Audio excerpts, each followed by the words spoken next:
Locusts are grasshoppers that have the potential to form a swarm of thousands to hundreds of thousands of individuals. They undergo phase polymorphism, which means that they can change from a solitary form into a gregarious form, meaning they congregate in large numbers. These have a different color and different behavior. The solitary form is scattered and blends into the environment.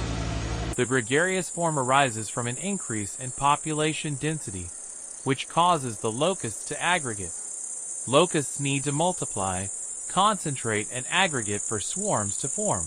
The gregarious form undergo a color change which makes them more conspicuous, and a behavior change which makes them band together. These individuals form hopper bands in which they march together as a group, eating as they move, and adult swarms which can fly over large distances to invade new areas for food. When a nymph of a solitary phase locust matures in the presence of many other locusts, it undergoes a physiological change and produces offspring of the gregarious type. If crowding is sufficiently dense and of long enough duration, the majority of a local population will shift to the gregarious migratory phase.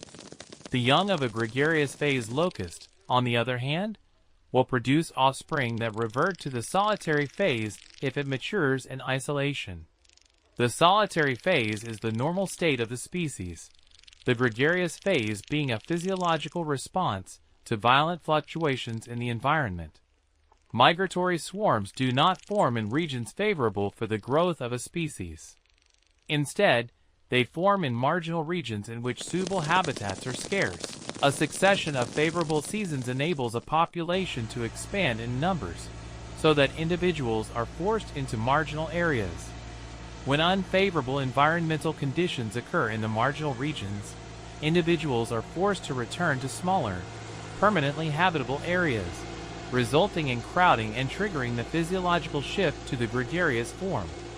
A gregarious phase locust is restless and irritable, and it flies spontaneously on warm, dry days, when its body temperature is high. The muscular activity of flight further raises its temperature. A swarm ceases flying only when environmental conditions change. Example, rain falls, temperature decreases, or darkness occurs. In 1869, desert locust swarms reached England, probably from West Africa, and a flight across the Red Sea in 1889 was estimated to be about 5,000 square kilometers in size. The long-distance dispersal of these swarms is usually associated with either frontal winds of storm systems or high-level jet stream winds. The aggregates typically fly almost straight up into these fast-moving winds, and then are carried with the winds until they slow to the point where gravity overcomes wind speed, causing them to drop from the sky. The range of the migratory locust is wider than that of any other aggregate. It is found in grasslands throughout Africa, most of Eurasia south of the taiga, the East Indies, tropical Australia, and New Zealand.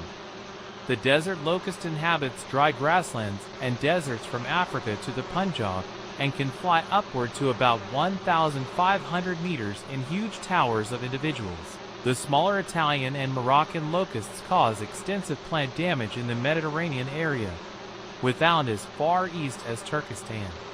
In South Africa, the brown and red locusts are extremely destructive. In Central and South America, the chief migratory species is the South American locust. The non-migratory S. americana may be a solitary phase of this genus. The Rocky Mountain locust and the migratory grasshopper destroyed many prairie farms in Canada and the United States in the 1870s. Many other species occasionally increase sufficiently in numbers to be called plagues. Once developed, a locust plague is almost impossible to stop or control.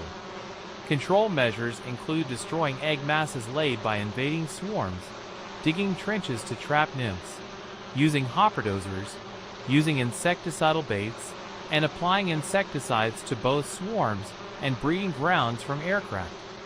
But emerging technologies may hold promise for the future.